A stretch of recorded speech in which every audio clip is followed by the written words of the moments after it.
What surprised me most is how confident this bike feels on rough ground while still being easy to live with day to day.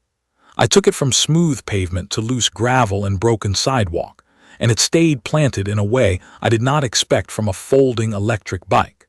This is the SISIGAD Folding Fat Tire Electric Bike with a 1000-watt peak motor, and it sits in that category of do-everything utility e-bike. It is for someone like me who wants one bike that can handle commuting during the week, then roll onto trails or beach paths on the weekend without feeling out of place.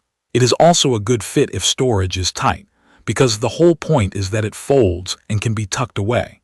I do think it makes the most sense for riders who want power and stability more than they want something ultralight to carry around. The first thing I noticed when I handled it was the frame. It is black aluminum, and it looks clean and modern, but more importantly it feels stiff and solid when you pick it up and when you ride it. The fold happens in the middle of the frame, and the handlebars fold down too, so the bike gets noticeably shorter and easier to store.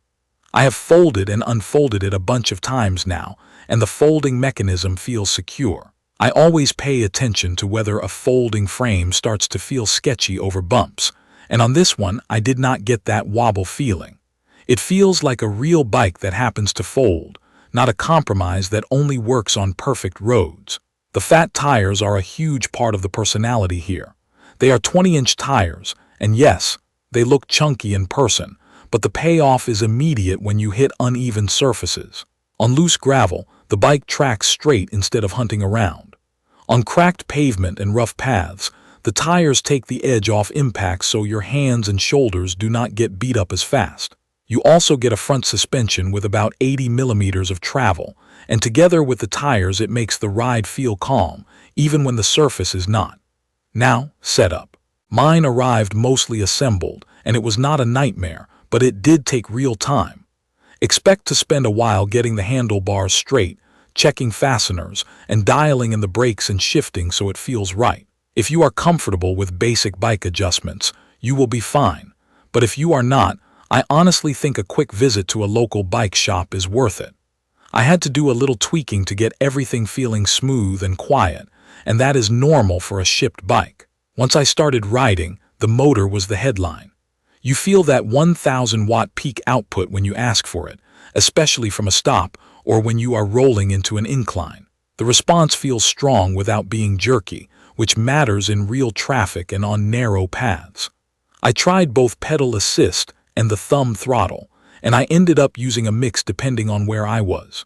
Pedal assist feels natural when you are cruising, and throttle is great for quick corrections, like getting across an intersection or rolling up a short steep section without standing on the pedals. On speed, I saw up to about 25 miles per hour on flatter sections when I was using higher assist and actually pedaling. The important part for me was not the top number, it was how steady it felt at that pace. Some e-bikes get twitchy when they get up there, especially with smaller wheels. This one stayed composed, and the fat tires help a lot with that. When I got into hills, the torque is what makes it enjoyable. This bike is rated around 90 Newton meters of torque, and in real life that translates to less struggling on climbs. It does not erase physics, but it takes the misery out of hills. I could stay seated more often, and I was not arriving at the top feeling cooked.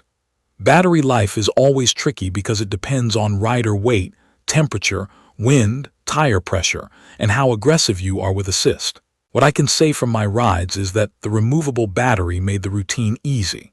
I could take it off and charge it without dragging the whole bike near an outlet.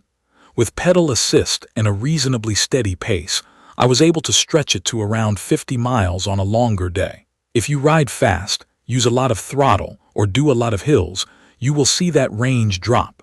Charging took me about 5 to 6 hours from low to full, which fit my schedule as long as I plugged it in after riding. The brakes deserve real credit. This bike uses hydraulic disc brakes front and rear, and they feel controlled and consistent. I tested them on a downhill section where I usually judge stopping power, and I felt comfortable modulating speed without that spongy lever feel you get on cheaper setups. On an e-bike with this much weight and power, good brakes are not optional, and these did what I needed them to do. Comfort and fit are also better than I expected. The handlebars and seat are adjustable, which let me dial in a position that worked for longer rides. I also like the display on the handlebars. It gives you the information you actually use while riding, like speed, battery level, distance, and what assist mode you are in. It is readable at a glance, and I did not have to stare at it to understand what was going on. Let me talk about the one part that you will feel immediately, and that is weight. This bike is around 66 pounds. The folding feature helps with storage, but it does not make it light. If you live in a walk-up apartment, carrying it upstairs will get old fast.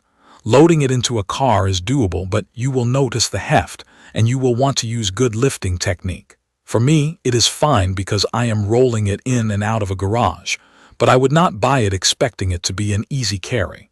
For real-world testing, I did the kind of riding I think most people will do. I rode neighborhood streets with stop signs, a stretch of bike path, some gravel, and a few rough patches that usually expose rattles.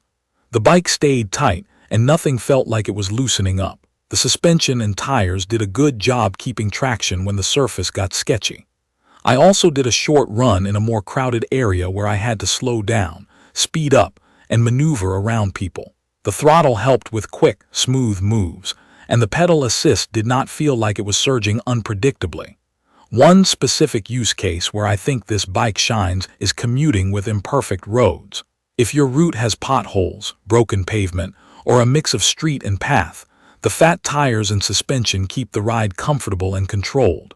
I also like it for weekend exploring, when you do not want to worry about whether a trail is too sandy or a shortcut is too rocky. It gives you that extra confidence to take the turn and see where it goes. A smart feature that genuinely improves daily life is the removable battery paired with the foldable frame. Those two things together make ownership easier. You can store the bike in a tighter space, and you can charge the battery wherever you have a plug without rearranging your whole life.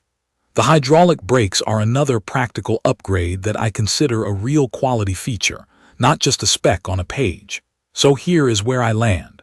This bike makes sense if you want a powerful, stable, comfortable folding electric bike that can handle more than just smooth pavement. It is a strong choice for commuters who want confidence and braking control, and it is also great for riders who want to explore mixed terrain without switching bikes.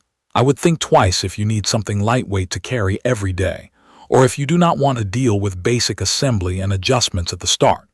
If you have been looking for a folding fat tire e-bike that feels sturdy, rides smoothly, and has the power to make hills feel manageable, this one is worth considering. If you enjoyed this video, subscribe to the channel and leave a comment with your questions or your own experience riding fat tire electric bikes.